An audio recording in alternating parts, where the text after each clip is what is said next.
लोके च सुरेन्द्रे च कौशिके पाद संस्पृशि निर्विशेष मनस्काय श्री वीरस्वामिने नमः। भगवती सूत्र के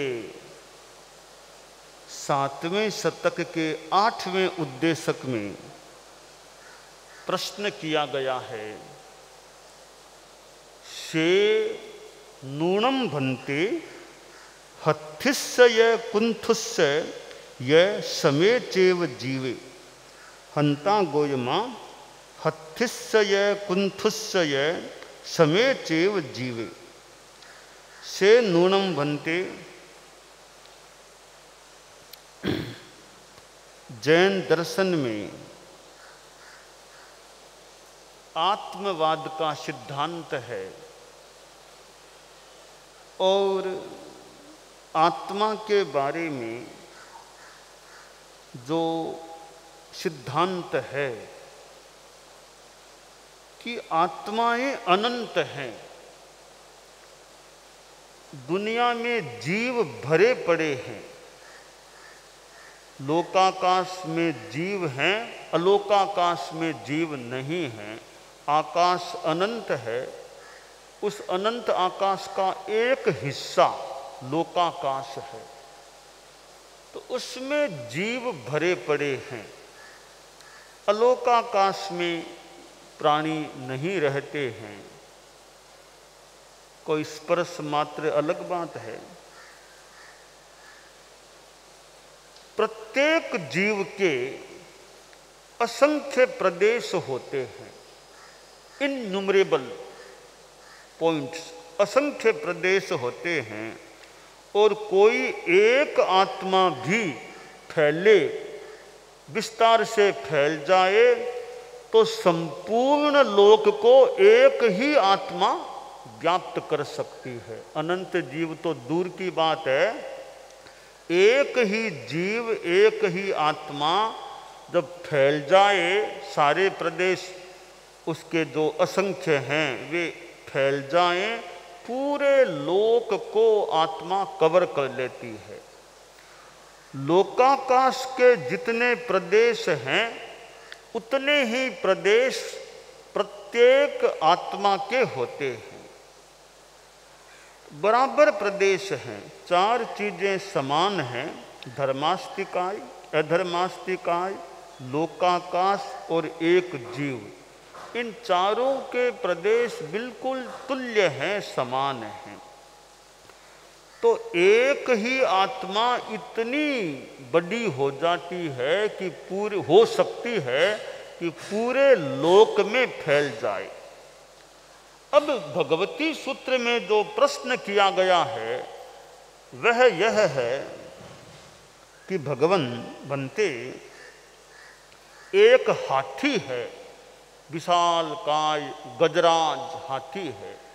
कितना बड़ा प्राणी है।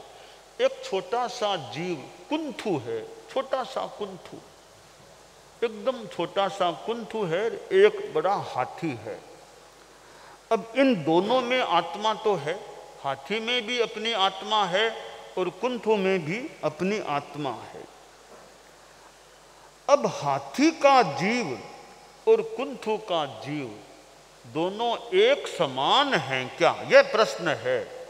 या हाथी का जीव बड़ा है, कुंथु का जीव छोटा है, ऐसी बात है। दोनों समान हैं या फर्क है?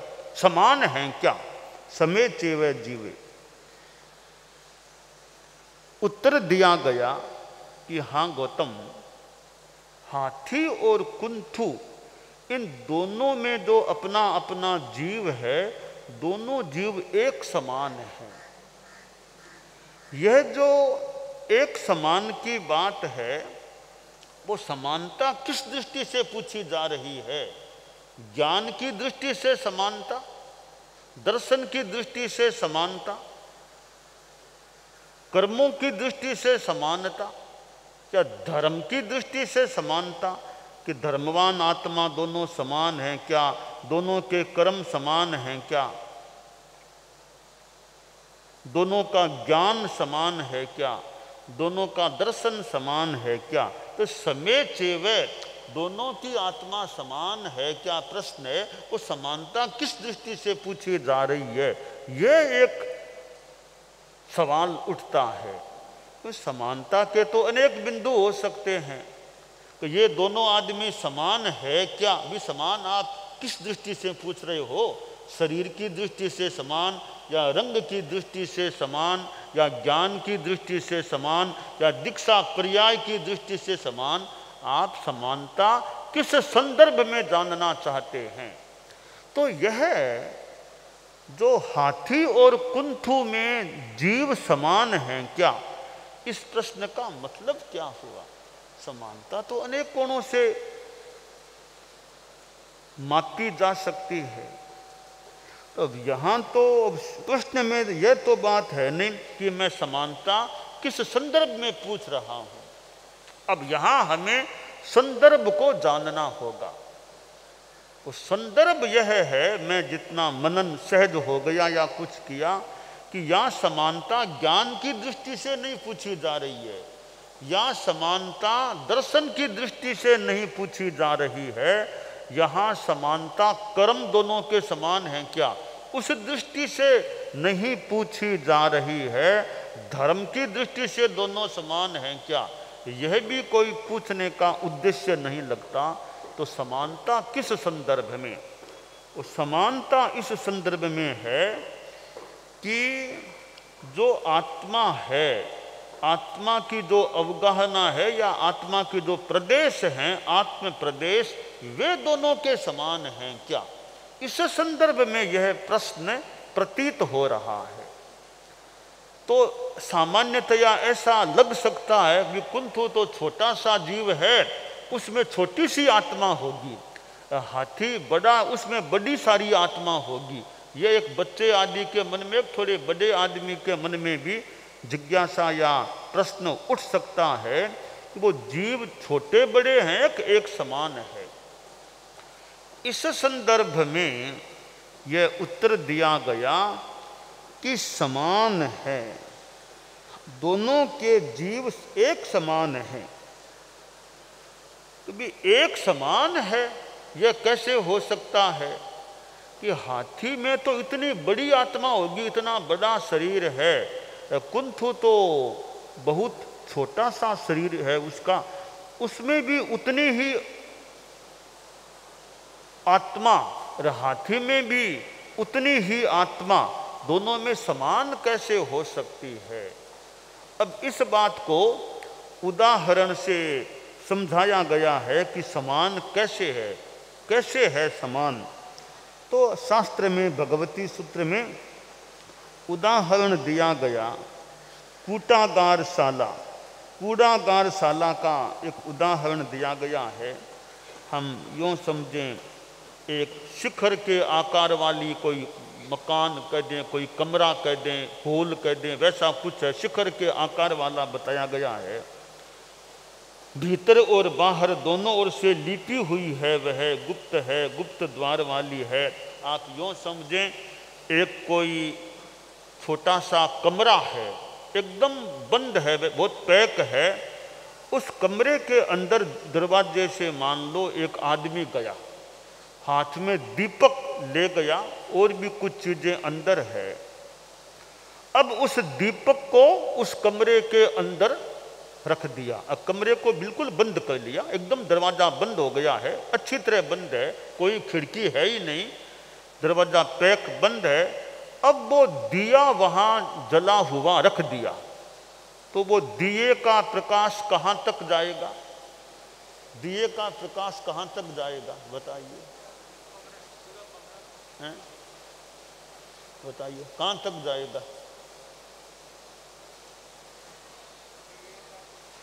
प्रकाश पूरे कमरे में फैलेगा। कहाँ तक जाएगा? दिए का प्रकाश पूरे कमरे में फैलेगा, ठीक है ना। अब वो दिया उस कमरे में रखा है, दरवाजा बंद है, खिड़की है ही नहीं, तो वो प्रकाश पूरे कमरे में फैल जाएगा। वो दिया छोटा सा है, उसका प्रकाश पूरे कमरे में फैल जाएगा। अब देखिए, वो जो दिया था उसके ऊपर एक वो कुंडा कह दे, कुंडा कपड़े धोने का बड़ा कुंडा है, वो कुंडा, इतना बड़ा कुंडा वो उसके ऊपर लगा दिया। अब वो प्रकाश कहाँ तक रहेगा? अब वो प्रकाश पूरे कमरे में नहीं फैल पा रहा है, मानो कुंडे की उस अवगाहना के भीतर भीतर फैल सकता है। अब मान लीजिए उस कुंडे को हटा करके छोटा सा कटोरा ऊपर लगा दिया, अब प्रकाश कहाँ तक फैलेगा? अब कटोरे को भी हटा दिया, एक छोटा सा गत्ता छोटा सा कुछ बना करके उसके ऊपर लगा दिया, अब प्रकाश कहाँ तक जाएगा? वहां तक जाएगा ना। तो दीपक तो वो का वो है, पहले पूरे कमरे में प्रकाश फैला हुआ था, बाद में कुंडे तक के अवकाश में प्रकाश फैला हुआ, फिर एक छोटे कटोरे तक में, तो एकदम छोटा सा ढक्कन वहां तक फैला। तो दीपक वो का वो है, प्रकाश का फैलाव ज़्यादा कम ऐसे हो गया। इसी प्रकार कि आत्मा तो एक समान है। अब जो हाथी और कुंथु अलग अलग है वो भी एक उदाहरण है ही। यहाँ तक हम उदाहरण ले लें कि एक कुंथु है, उसमें छोटा सा शरीर है, वहाँ तक आत्मा है। वो कुंथु मरकर के हाथी की योनि में चला गया। अब जो आत्मा कुंथु के शरीर में फैली हुई थी, वो ही आत्मा, वो सेम आत्मा अब हाथी के शरीर में फैल गई है। दो जीव मान करके समानता शास्त्रकार ने दिखाई दी, भगवत आर्षवाणी है, वो बात तो है ही है। हम तो एक ही जीव की बात कर लें कि जो जीव कुंथु में है वो ही मर करके हाथी की योनि में आ गया। तो कुंथु के शरीर में जो फैला हुआ था, अब वो पूरे हाथी के शरीर में अब वो फैल गया। इसका मतलब क्या? उस दिए को याद कर लो, वो ही दिया है, पूरे कमरे में उसका प्रकाश फैला हुआ था, फिर कुंडे तक में फैला, फिर कटोरे तक में फैला, फिर ढक्कन तक फैल गया। अर्थात प्रकाश को जितना अवकाश मिलेगा उतने में वो फैल जाता है। इसी प्रकार हमारी आत्मा में यह शक्ति है कि जितना बड़ा शरीर मिले उतने में वह समाविष्ट हो सकती है।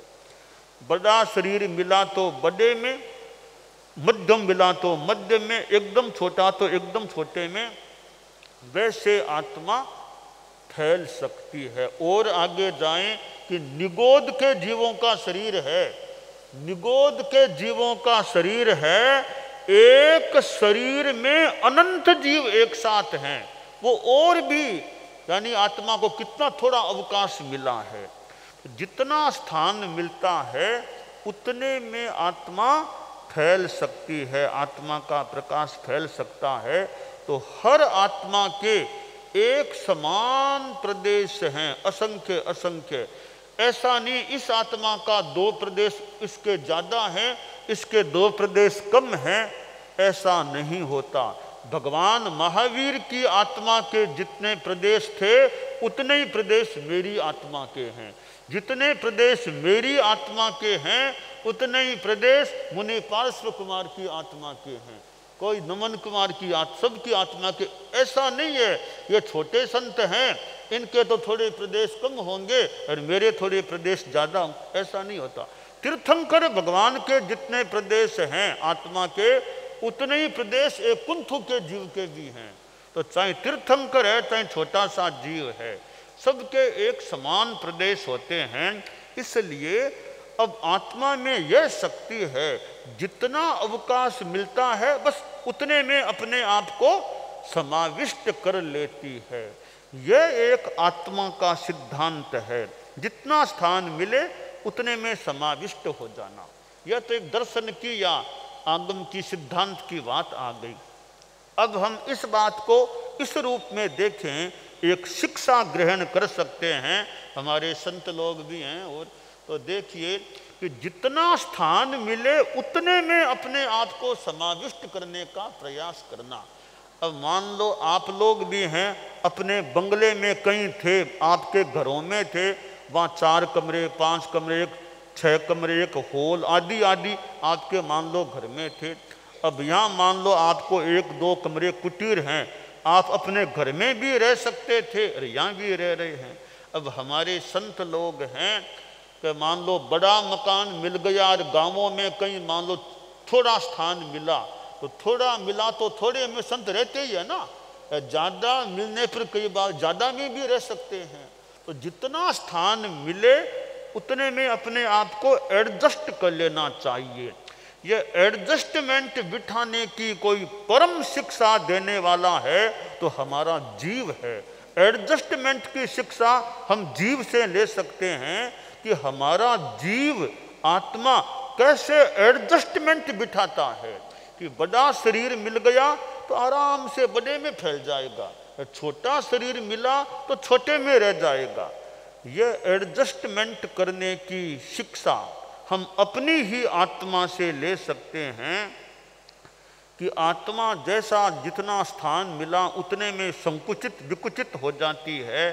तो हमें भी, हमारे संतों को भी, संत ऐसे तो करते ही हैं, लगता करते ही हैं कि बड़ा स्थान मिलता है तो बड़े में आराम से कई बार फैल जाएं।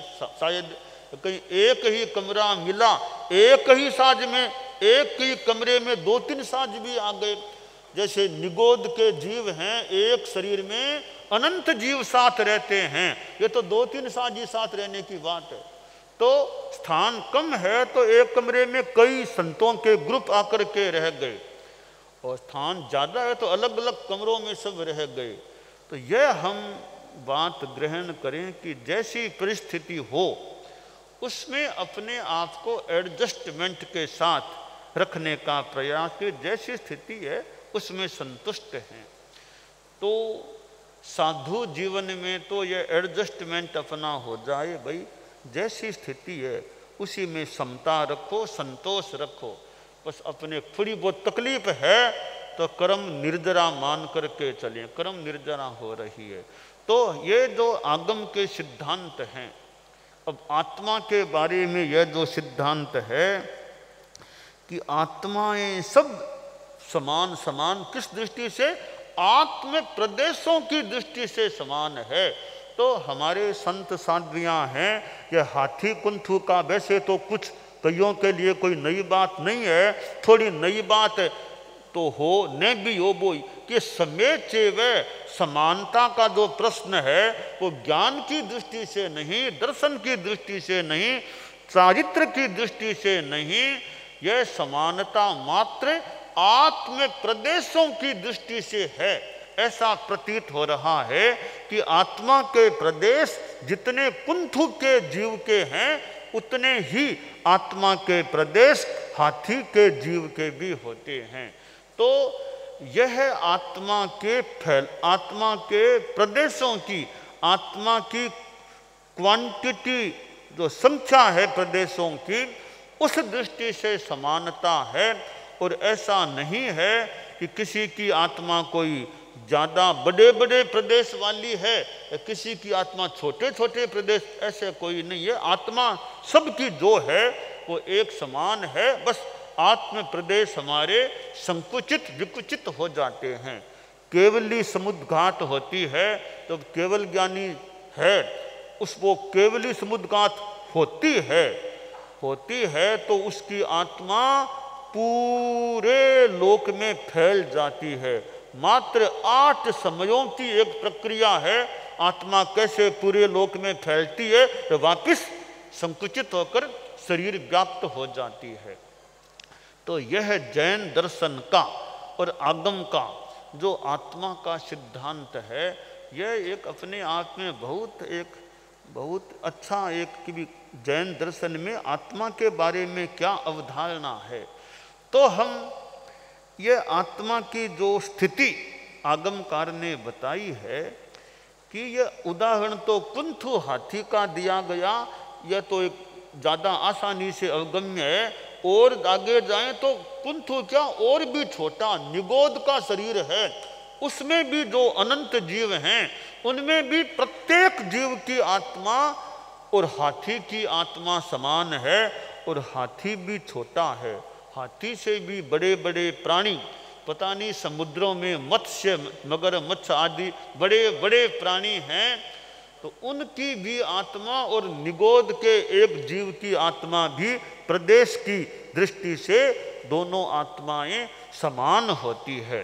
तो भगवती सूत्र में यह जो आत्मवाद की बात हाथी और कुंथ के उदाहरण से समझाई गई है कि कैसे दिए का प्रकाश पूरे कूटागार शाला में जैसे फैल जाता है, उसके स्थान में फैलता है, तो वो और छोटे और छोटे और छोटे अवकाश में भी फिर उतने में भी सीमित सिमटकर रह जाता है। इसी प्रकार हमारी आत्मा है, वो हाथी जैसे शरीर में भी फैल सकती है, तो आत्मा कुंथु जैसे शरीर में सीमित होकर के भी सिमट कर भी रह सकती है। तो यह आत्मा का मानो स्वभाव है, उसमें फैलने की भी शक्ति है और उसमें संकुचित होकर रहने की भी शक्ति होती है। दानान शठम अभयपयाणम सच्चे सुया अणवज्जं वयंती तवेषु या उत्तम बंभचेरम लोगुत्तमे समणेनाय पुत्ते।